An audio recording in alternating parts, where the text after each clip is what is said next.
I'm here to tell you to stick to the plan, not your mood. Emotions are temporary. Your vision is permanent. What gets measured gets managed. So whatever you plan for ahead of time, whatever you've been measuring, whatever you track, you know how to manage it without any emotions involved. That builds discipline, and discipline leads to consistency.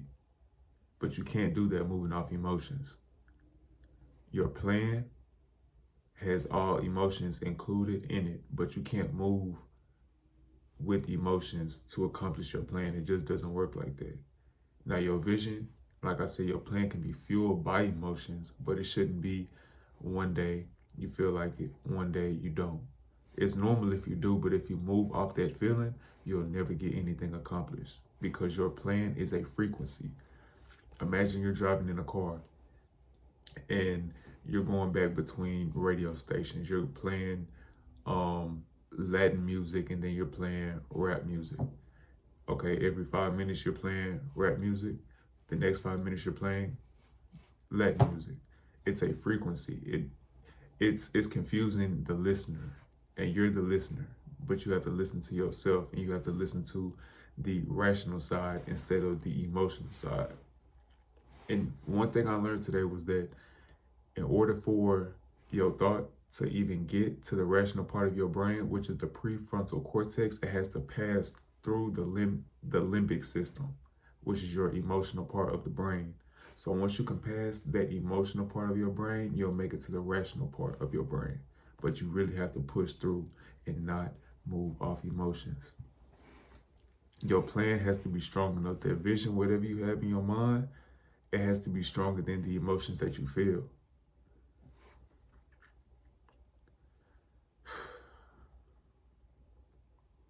And you have to understand that is where most people get caught up. That's where most people stop. They stop whenever their emotions get involved. And they just throw everything out the window. It's like whenever you go to work, you really don't want to go to work. Quite honestly, be honest with yourself. You don't want to go to work. But guess what? You do it anyway. You put your clothes on, you put your shoes on to go to a job that you don't want to be at because you put all your emotions to the side, knowing that in the back of your mind, if you don't go to this job, you're going to get your ass fired and you're going to be somewhere homeless. So why not have that same mindset, that same consistency and discipline, because y'all be at jobs for 5, 6, 7 years on end because you put your emotions to the side knowing that there's consequences of not going to the job. So imagine if you can see the consequences of not sticking to the plan. That shit would definitely scare you more than losing a job, which are both equally important. No, they're not equal. Your plans for yourself versus the job, that's way up here. But you get what I'm saying. The same discipline, the same way you put your emotions to the side to get shit done for somebody else, somebody else's company, you need to be doing that for yourself. So just visualize the consequences of you moving off emotion rather than moving rationally, because it will change your whole perspective.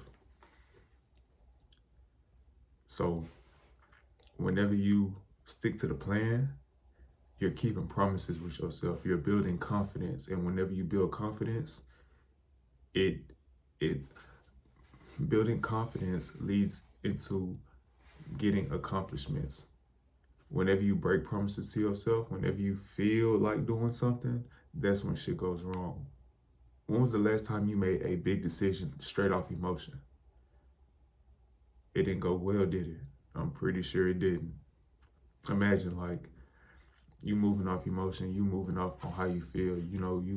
People end up having children way too early just because of how they felt, but they didn't think rationally. Now they have 2, 3, 4, 5 kids that they have to take care of, all just by moving off how they feel. You have to stick to the plan. If you know you don't want kids right now, bro, don't have any children until you're in the place that you want to be. You're the person you've been wanting to become.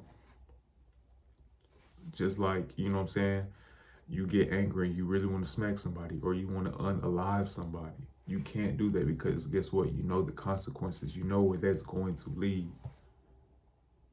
Just think about that. You know what I'm saying?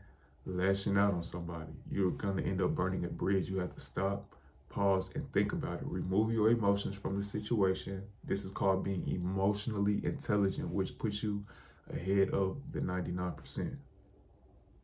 You have to be emotionally intelligent. I'm not saying, be a robot, no emotions, can't smile, can't laugh.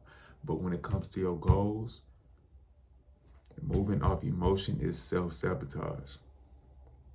In honesty, flat out, moving off emotions as far as your goals is self-sabotage. Don't do it. It's either one day or it's day one. You can either say, well, one day, whenever I get enough money to get this corporation, one day whenever I get this money to get this camera, one day whenever I get this money to get this software, or it can be day one. It's all on how you think.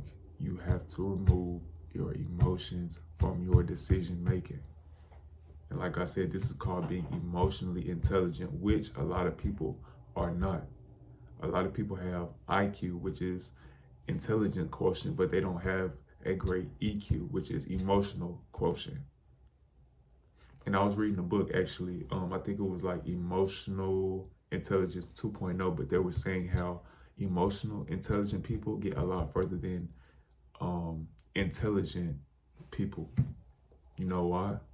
Because you can be as smart as a wheel, as my old teachers like to say. You can be smart as a wheel, but if you can't keep your emotions together, if you can't control your emotions, none of that matters.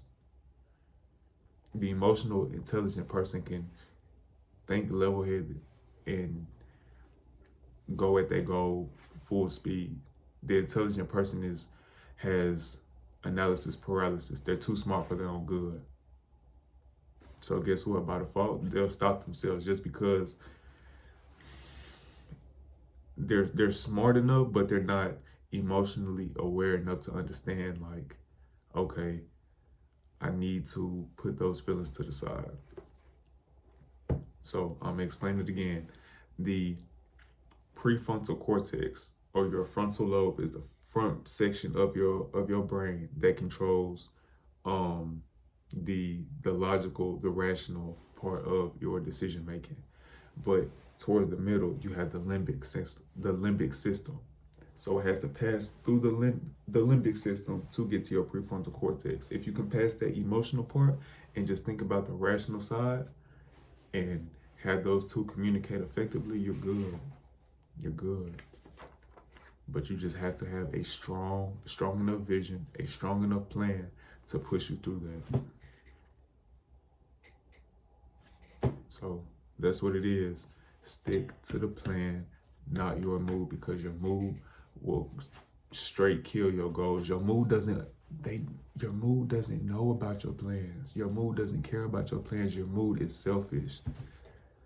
Your mood is selfish, and it will sabotage and ruin whatever you have planned for yourself. But like I said, this is where most people stop. This is where most people go wrong, because they'll have the perfect plan laid out from A to B, from A to Z actually. And just because they keep fluctuating, you know what I'm saying? They keep picking and choosing. They keep being wishy-washy about how they feel. They'll never get anything done. And I don't want you to be that person, bro. I don't want you to be that person. So like I said, just the same way you put on clothes to go to the job. You're about to clock in. You know you don't want to clock in. Why can't you have that same energy about your goals, your accomplishments? You want to start that business, right? You want to live that life. You want to drive that car, right? You want to have that woman on your hip, your children, you know what I'm saying, up under your wing, right?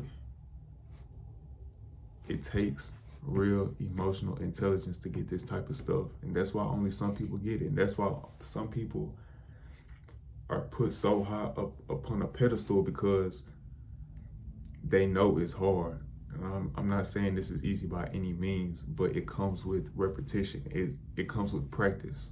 So the more you practice, like I said, what gets measured gets managed. So the more you practice, the more you track and manage your emotions, the better you'll become at controlling them. And the better you become at controlling them, you start to build confidence. And when I say confidence leads to accomplishments, right? And it all comes full circle. But you have to start today. It's either gonna be one day, or it can be day one, and then day two, day three, instead of one day, one day, one day. 3 years done passed, 4 years done passed. Come on. That was just the main thing. That was the main thing. Emotions are temporary, so don't make permanent decisions off temporary feelings. Stick to the plan, not your move.